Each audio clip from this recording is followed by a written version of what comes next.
This is your PC. It does everything you need it to, and it does it well. You can't wait to get into virtual reality, and you know it's going to run flawlessly because you went all out on the hardware. But wait, you don't actually have the $2,000 you need to build this PC. You have $400.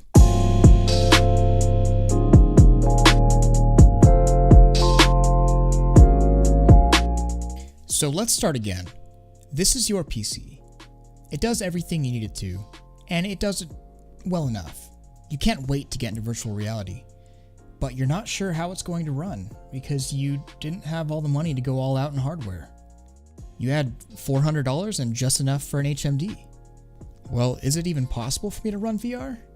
Let's take a look. This is the bang for buck PC. I built it about a year and a half ago for couch PC gaming and spent around $1,000 on it at the time. But now in 2019, you can get the same components I have here for just barely over $400.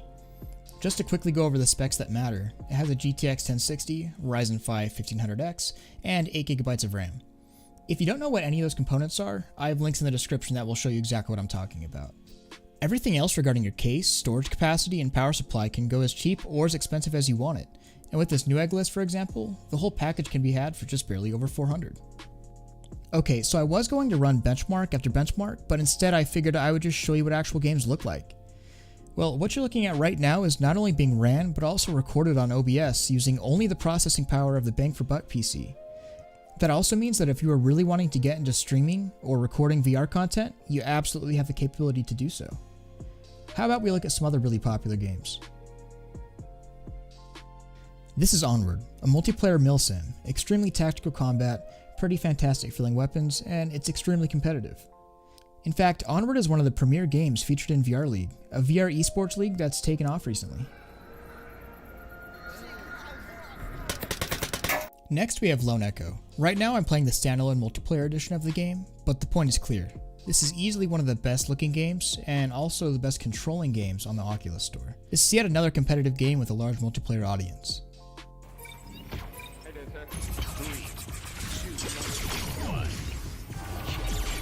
Two down.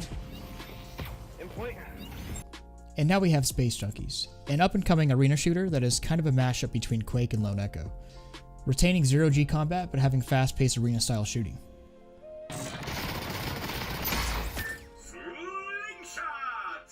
This looks pretty darn good for the bang for buck PC. Not only were we able to play some of the most demanding VR titles on the market, no problem, but I was also able to record the gameplay at 1080p at the exact same time. So while you may not have the light show, high-end PC, it looks like building a cheap VR-ready computer is completely possible. A lot of these components are interchangeable with other cheap components, like how I swapped the Ryzen 1500X with the upgraded Ryzen 1600 on the Newegg sheet.